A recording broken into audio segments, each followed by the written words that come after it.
సహజంగా మీ అందరికీ తెలుసు, మన ప్రాంతంలో ఇల్లు నిర్మాణం చేసుకున్నప్పుడు లేదా ఏదైనా భవనం నిర్మాణం చేసుకున్నప్పుడు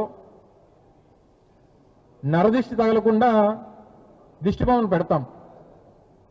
ఎవరింటికన్నా పెడతాం సహజంగా. ఇల్లు నిర్మాణం పూర్తి అయిపోయిన తర్వాత దిష్టి బొమ్మ ఏమనుకుంటుందంటే, ఈ నిర్మాణానికి కారణం అంతా కూడా నా వల్లే అని చెప్పి ఆ దిష్టి బొమ్మ అనుకుంటుందట. అలాగే చంద్రబాబు నాయుడు గారు నారావారి దిష్టి బొమ్మ ఏమనుకుంటుందంటే, ఈ రాష్ట్రంలో ఏం జరిగినా నా వల్లే జరిగింది అని చెప్పి ఈ దిష్టి బొమ్మ అనుకుంటుంటుంది. శంషాబాద్ ఎయిర్పోర్ట్ నేనే కట్టాను, ఔటర్ రింగ్ రోడ్ నేనే కట్టాను, భోగాపురం ఇంటర్నేషనల్ ఎయిర్పోర్ట్ నేనే కట్టాను, విశాఖపట్నంలో హెల్త్ సిటీ నేనే కట్టాను, లేకపోతే రిషికొండలో ఐటీ టవర్స్ నేనే కట్టాను. ఇవన్నీ మరి ఆయన చేయకపోయినా నేనే చేశానని చెప్పుకునేటువంటి ఈ వ్యక్తిని చూసి జాలిపడాలో, సిగ్గుపడాలో, బాధపడాలో తెలియనటువంటి పరిస్థితులు కనబడతా ఉన్నాయి. మొన్న జిఎంఆర్ ఎయిర్పోర్ట్ మొదటి కమర్షియల్ టెస్ట్ ఫ్లైట్ ల్యాండింగ్ జరిగింది. పెద్ద ఎత్తున హంగామా చేశారు.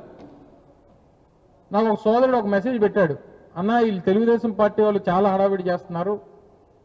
ఆ రోజు జగనన్న చేతుల మీదుగా జరిగినటువంటి శంకుస్థాపన, నిర్మాణ కార్యక్రమాలు ఇవన్నీ జగన్మోహన్ రెడ్డి గారి హయాంలో జరిగినాయి. చంద్రబాబు నాయుడు గారేమో నేనే చేశానని చెప్పుకుంటున్నారు. ఒక్కసారి ఈసారి మళ్ళీ మాట్లాడినప్పుడు ఈ మాట అడుగన్నా మీ ద్వారా చంద్రబాబు నాయుడు గారిని అడగండి అని చెప్పి నా స్నేహితుడు ఒక ఆయన ఒక సలహా ఇచ్చాడు. ఏంటంటే, జిఎంఆర్ గారి ఎయిర్పోర్ట్ భోగాపురం ఉంది, చంద్రబాబు నాయుడు గారి హయాంలో కట్టిందా, జగన్మోహన్ రెడ్డి గారి హయాంలో కట్టిందా అనేటువంటి దానికి వ్యత్యాసం ఎలా తెలుసుకోవాలి అని చెప్పనంటే, రేపు వర్షాకాలం వచ్చినప్పుడు వర్షం టెర్మినల్లోకి వస్తే అది చంద్రబాబు నాయుడు గారు కట్టినట్టు, నీరు టెర్మినల్లో రాకపోతే జగన్మోహన్ రెడ్డి గారు కట్టినట్టు. అంతకంటే మించి తేడా తెలియాల్సినటువంటి అవసరం లేదు. అదేంటంటే